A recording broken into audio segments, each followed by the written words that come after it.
r/ask Reddit. What's something the internet killed that you miss? Having a mental catalogue of great jokes that most people hadn't heard. It was so much fun to drop a few at parties and get some laughs. I remember how people like that were always the best to have around. They were like joke wizards. That was me. Now it only works with my parents and other baby boomers.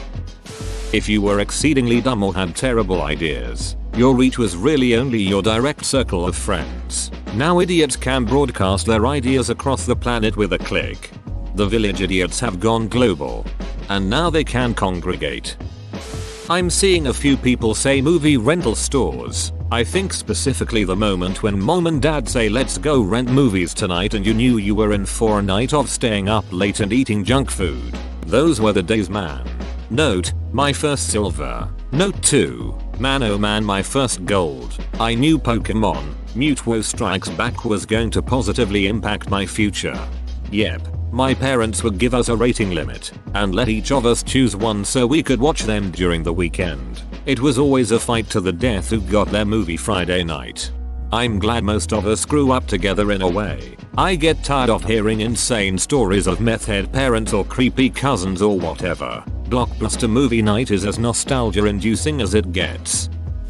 Video game secrets. It was really cool hearing kids talk about if you beat every person in a row without losing, you fight a secret boss in Street Fighter 2. And the only way you'd actually know for sure is if it happened in front of you and being the first to speed news of secrets and Easter eggs among your group of friends. Now you can look up whatever you want to know and where to find any object in almost every game there is. I miss playground rumors and when games had genuine mystery.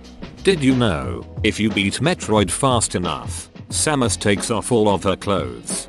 Her clothes depending on the people. That alone would have been a fight. Very few people actually finished that game. User-generated web content with no thought to advertising. Search engine optimization. Monetizing. SEO is an industry I would love to see die in a fire. It has the worst incentives. It encourages people to make garbage content stuffed with keywords and other tricks. I've seen people here on Reddit complain about how recipe sites have lots of bullshit fluff content. That is entirely due to SEO. It also encourages an entire scam industry of people who claim to know all the new tricks whenever Google decides to change their opaque processes algorithms. I've seen small business owners fork over thousands of dollars for SEO. Yes, screw SEO. Edit. Had no idea people would feel so passionately about SEO. I have received roughly the same number of responses defending SEO as responses saying it needs to go diaf. I won't dispute that there are honest and reputable people out there who do SEO as part of their job. But I have encountered exactly 0 companies who specialize in SEO that were honest. It is those companies that are the target of my ire as opposed to the practice of optimizing content for search engines itself. Sorry, too many bad actors and foul players have ruined my trust of any company that sells SEO services. I maintain some sites where I work. The marketing area gives up a few points on SEO. Just the standard ones, like keywords, page title, H1, H2, H3 etc. We do not really use tricks ourselves. I read many travel sites, and you get these pages that give vague general information that isn't really of any use. Then at the bottom of the page, links to commercial tours, agencies, etc. A lot of travel pages do waffle on, which I find annoying. I wish they would just get to the point. Open bracket. Except their point is probably to sell you stuff. There is now a work culture of always being reachable by email or text for whatever happens. A lot of places expect you to be pretty much on call even when you're not at the office anymore. I worked at an ad agency where days off sometimes didn't even feel like that, because I would still be getting emails about things and was expected to be checking them. There should be some level of balance between work and personal life, and I feel like that is fading because so many places are adapting this type of culture, especially startups. I used to work at an accounting firm where that was the expectation. Never again. That shouldn't be acceptable. It isn't at my office. I'd never be okay with the boss calling me after work hours except in very rare circumstances. Got to have a work-life separation. France, I think, looking at making that illegal. Saturday morning cartoons. As I get older, I realize the ritual of a thing is just as important as the actual thing itself. It's not just about the cartoons. Watching them as an adult, many of the cartoons from the 80s and early 90s were terrible. Rather, it was the event of Saturday morning cartoons that I miss. My daughters can watch whatever they want whenever they want to watch it. They don't know what it is like to have to wait for a week for a new episode. They usually just binge their shows whenever they want. If my kids want to spend the entire weekend watching My Little Pony, they can. And they can do it the week after. 2. They don't know what it is like to miss an episode of Power Rangers because it was now scheduled at 7 AM instead of 6:30 and I had to leave for school. They also don't have to watch TV together. They can just watch whatever on their phones or tablets or on the TV in the living room. Nothing, except my wife and I, stop them from consuming the specific entertainment that they want. Edit. A stray period was bugging me. Saturday morning cartoons. As someone who grew up in the 70s and 80s, you said it. I was always up before cartoons came on. At 7 o'clock, there was some kind of animal show on at 6 AM. Then at 6:30, In the News came on. At 7 AM, the Super Friends came on. When that was over, I changed over to ABC to watch Scooby-Doo. Saturday morning cartoons were great. You couldn't see them any other day of the week. If you missed them, you had to wait a whole week before it was back on. Same thing with the holiday specials. If you missed it, you had to wait an entire year before you could see it again. No VCRs or anything to record it. You just had to wait. The Halloween cartoons were the ones I liked the most. It just wasn't Halloween unless you saw It's the Great Pumpkin, Charlie Brown and Disney's Legend of Sleepy Hollow. Man, I miss those days. Don't forget Kung Fu Theater. Late Saturday morning to early afternoon. My dad says he misses having arguments with friends which could only be resolved by phoning whoever was most knowledgeable on a subject. E.g., did you know lightning travels upwards? No, it goes down. Let's phone your dad. He's a meteorologist. I miss that, the sense of wonderment and imagining how something could work. Now, I can instantly end it with a search. I also miss the simplicity of doing something. For so many things, I find myself researching the multitude of ways to tackle something and feeling overwhelmed. Before, it would be one way, from a book. Yep, so many good conversations lost to just Google it. Just going over to your friend's house or the park unannounced to see if they were there and hang out. I miss this, when you had to physically go hunt your friend down and link all the clues you had together. Like, well, her mom said she left for the corner store like 10 minutes ago, but her bike is parked at the river so she probably took X path to get there and blah blah blah until you found them, lol. Now if you try to do this, you just find out they're busy with something else, or they get weirded out like you're trying to stalk them. Yard sales, garage sales and flea markets. People still have them, but it's way harder to find stuff at a good price. eBay and Amazon have ruined that, because everybody just looks up what things are selling for, and sometimes eBay is ridiculously inflated. I found a rare Nerf gun that we had been looking for at a flea market once, and the lady was charging $150, because that was the going rate on eBay. People are always selling action figures in crappy condition for $20, because they don't realize that that price is mint in box, and all of the arms and legs are required. Like, I just wanna grab a TMNT toy for my kids. I'm not paying $20 for your broken toy. It used to be about persistence and digging up a good deal somewhere. Now, I may as well just buy it off of eBay. The cost is the same and my house smells better than most of the people at the flea markets. People throwing garage sales don't seem to understand that garage sales are meant for getting rid of unwanted stuff. Getting money for it is just a bonus. You need to price that stuff at the point where you get a little something, but it still flies off the table or you gotta be open to haggling. If you want top dollar, go on Craigslist, price it fairly, and drop the price gradually until it's gone.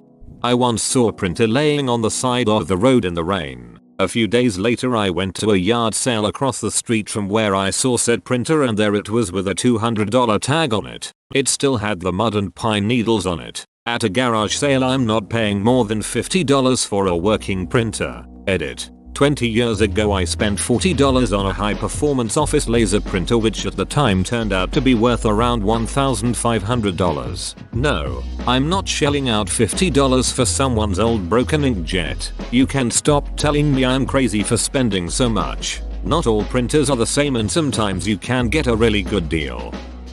At Disneyland, after you had ridden on the Haunted Mansion ride, you could ask a member of staff to provide you with a special secret death certificate to say that you died on the ride. Obviously it's not legally binding. It was a secret, but when I was younger and visited Disneyland my mother heard someone request it, and after asking them about it, then we all got one.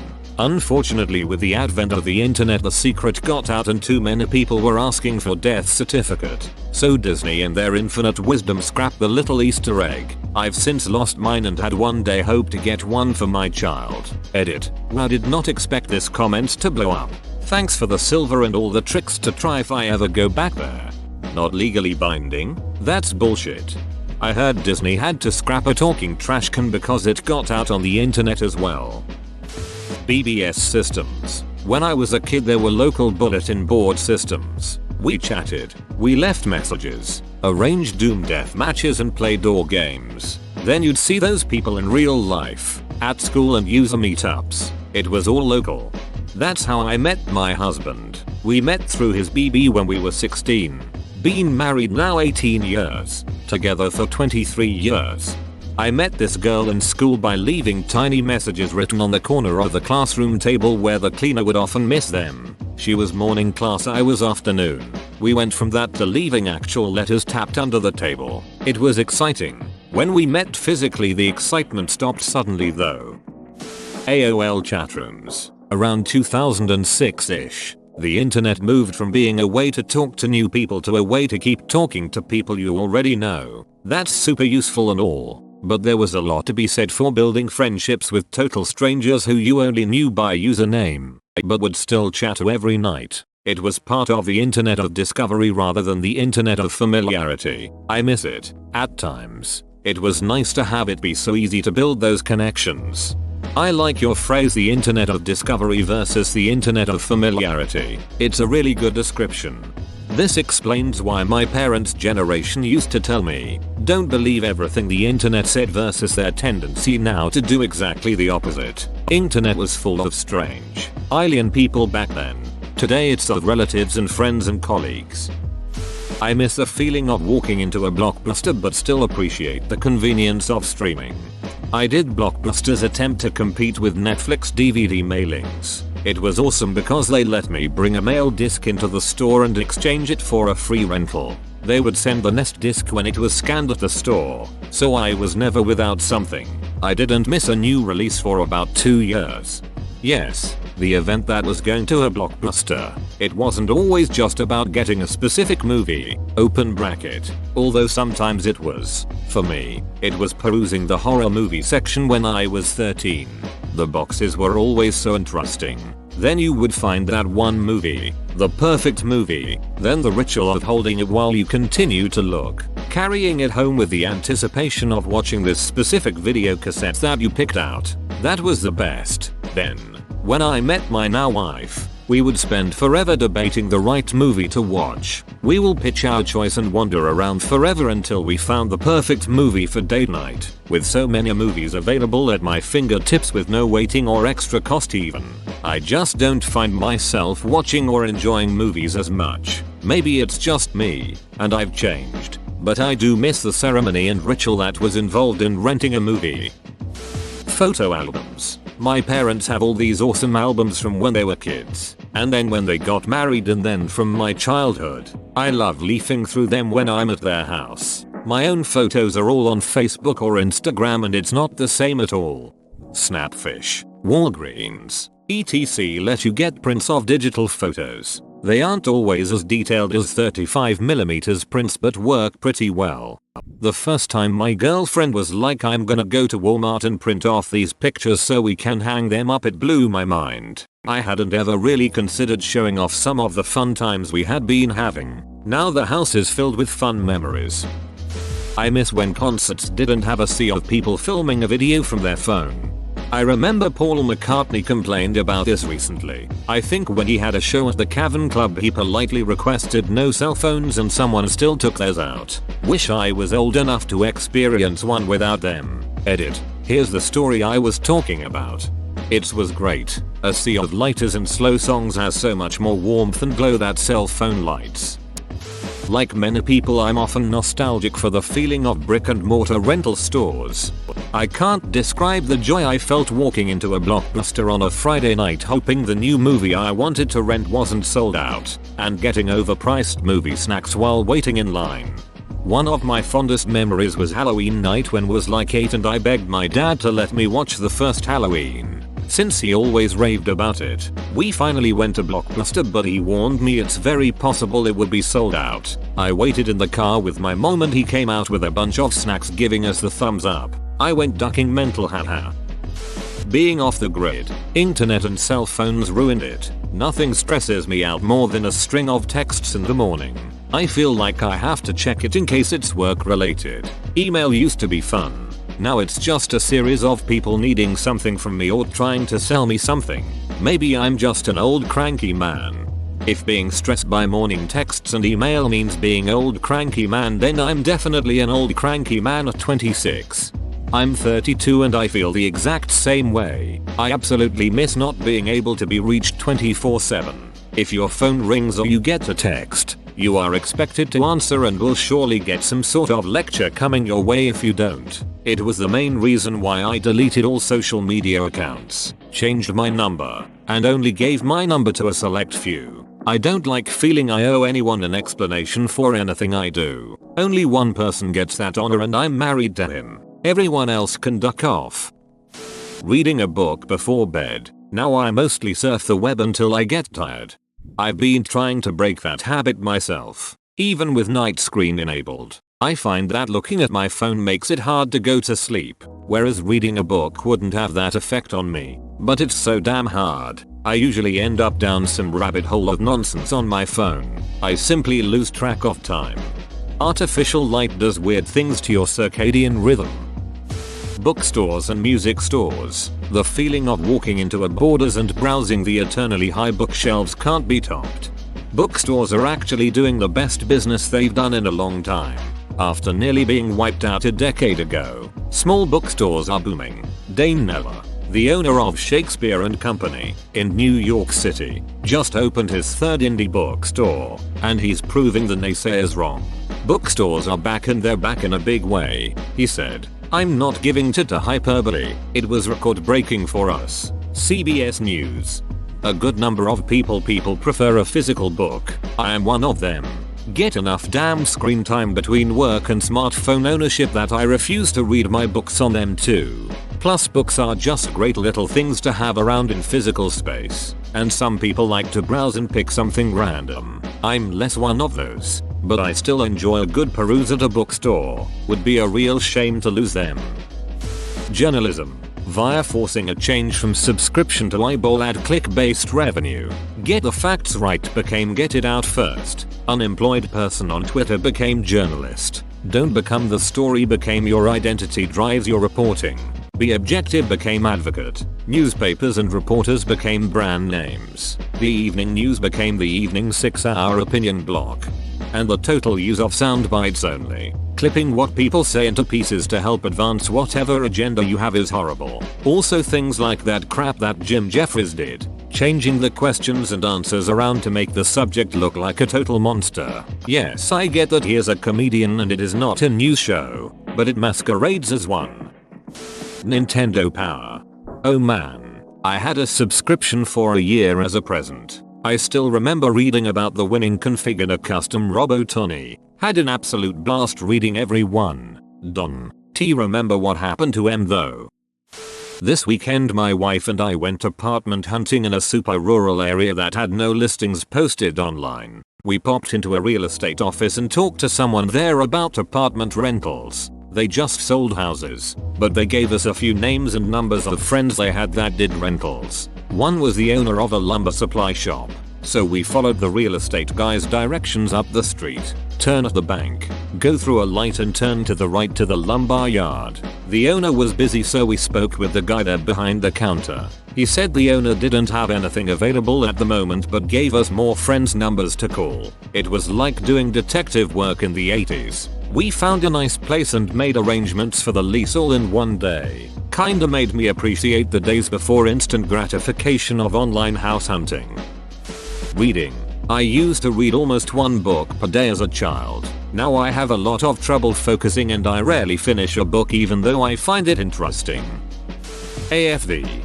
Yeah, the magic of that show was lost when you could just go into the internet to see funny videos. Quite a few things I could mention.